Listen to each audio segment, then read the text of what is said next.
샬롬.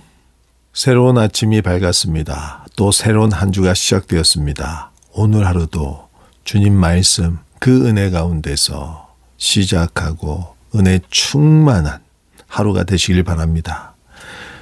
오늘은 창세기 40장 1절에서 23절 말씀을 통해서 하나님은 일하고 계셨다라는 제목으로 함께 은혜 나누겠습니다.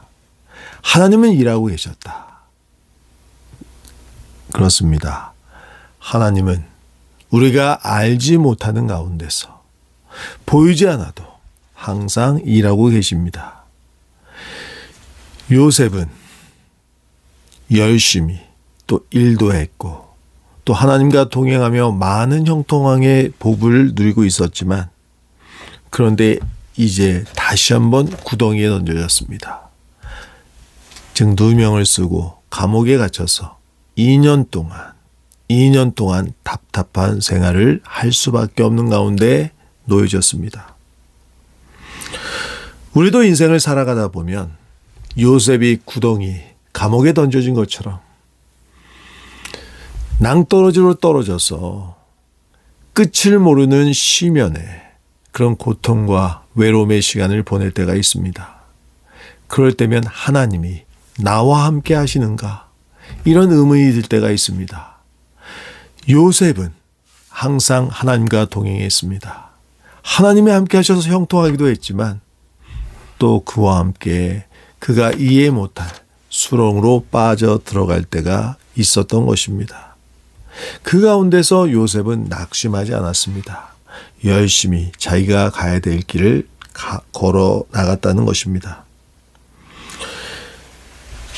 다윗도 한참 일할 수 있는 혈기왕성한 때 10년 동안이나 사울왕의 시기와 질투로 인해서 도피 생활을 해야 됐습니다.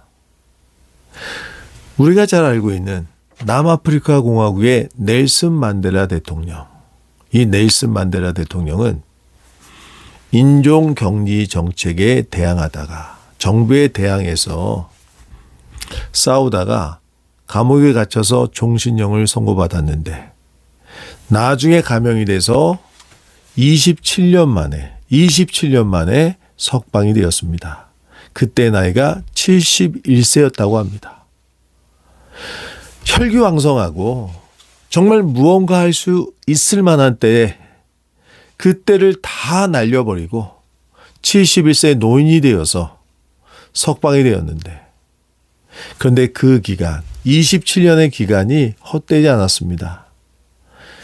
남아프리카 공화국 최초의 흑인 대통령이 되고 또 노벨 평화상까지 받았습니다. 이 넬슨 만델라 대통령은 감리교 신자로 알려져 있습니다. 자, 그래서 27년 동안이나 무고하게 감옥 생활을 했지만 복수 대신에 화해와 평화, 대화를 통한 협상을 추구했고 이를 통해 노벨 평화상까지 받게 되었던 겁니다. 우리 신앙인의 삶에 있어서 이렇게 마치 사망의 음침한 골짜기를 다닌 것 같은 그런 때, 그래서 다윗도 시편 23편에 내가 사망의 음침한 골짜기를 다닐지라도 해를 두려워하지 아니할 것은 주의 지팡이와 막대기가 나를 안위하시나이다. 나의 평생에 선하심과 인자하심이 나를 따르리니 내가 여호와의 집에 영원히 거하리로다. 다윗 역시도 하나님과 함께하는 동행하는 자였어요. 그러나 그에게도 이렇게 사망의 음침한 골짜기를 다닌 것 같은 그런 순간이, 그런 때가 있었던 것이지만 그것이 그를 꺾어놓지 않았습니다.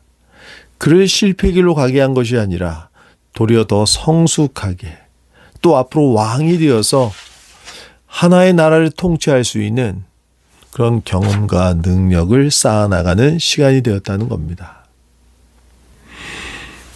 하나님은 일하고 계십니다. 하나님은 졸지도 주무시지도 않는다고 했어요. 우리는 피곤하면 자야 되고 쉴 때도 있지만 우리 안에 역사하시고 우리를 지키고 보호하시고 또 우리 가운데 역사하시는 하나님은 졸지도 주무시지도 않습니다. 마치 멈춰진 것 같은 흑암의 시간, 요셉의 2년간의 시간 동안 여전히 하나님은 일하고 계셨습니다. 도리어 그 감옥에서 2년 동안 있는 가운데서 요셉은 나중에 바로를 만나서 또 높은 지위에 올라가서 이를 통해서 민족을 구원해내는 그 일을 할 수 있는 단계까지 올라가는 그런 기회를 얻게 되었다는 것을 우리는 기억해야 될 줄로 믿습니다. 하나님은 여전히 일하십니다. 하나님이 함께 하신다고 항상 우리가 모든 일이 잘 풀리고 잘 되는 것이 아닙니다. 도리어 일이 잘 풀리지 않고 또 고난의 시기, 시련의 시기, 그러나 그 가운데서도 여전히 하나님은 우리와 함께 하십니다. 그 믿음을 잃지 않아야 될 줄로 믿습니다. 오늘 본문 말씀을 통해서 또 한 가지 우리가 기억해야 될 것은 하나님이 일하실 때 또 요셉 역시도 일했다는 것입니다. 하나님이 함께 하시니 요셉은 전장에서 밝히 말씀해 주고 있는 것처럼 간수장에게도 은혜를 받아서 또 간수들을 돌보고 또 재반 사무를 감당하는 일을 했습니다. 그렇게 보내는 과정 중에 오늘 본문에 보게 되면 왕의 두 관원장이 감옥에 들어오게 되는데, 자, 이때 오늘 본문에 보게 되면 6절에 이렇게 말씀하고 있습니다. 아침에 요셉이 들어가 보니 그들에게 근심의 빛이 있는지라. 자, 요셉이 왜 두 관원장의 안색을 살폈겠습니까? 그는 일하고 있었던 거예요. 간수장이 그에게 간수를 맡겼잖아요. 죄수들을 맡겼잖아요. 그렇죠? 그래요. 옥중 죄수를 맡아서 그들을 살피는 일, 그 일을 요셉이 열심히 하고 있었던 것입니다. 그래서 보니까 두 관원장이 꿈을 꿨는데 그 꿈을 해석하지 못해서 근심하고 있었던 것입니다. 그 가운데서 요셉이 담대하게 이야기를 하는데, 해석은 하나님께 있지 아니하니까 청하건대 내게 이르소서. 감옥에 갇혀 있지만 여전히 요셉은 하나님이 함께하고 있고 모든 일을 주관하고 있다라는 그 믿음을 잃어버리지 않았습니다. 그리고 요셉은 일했습니다. 보이지 않지만 하나님이 일하셨던 것처럼 요셉도 일했습니다.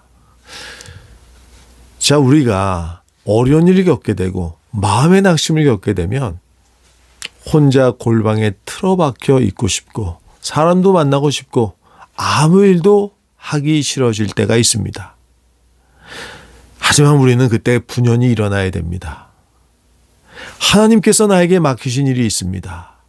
도리어 여러 가지 일들이 풀리지 않을 때 도리어 우리 주위에 나의 도움이 필요하고 나의 조그만 도움의 손길로 말미암아 또 다시 세움을 받을 수 있는 사람들, 그런 연약한 사람들이 있다면 그들을 돕는 일을 하시기 바랍니다.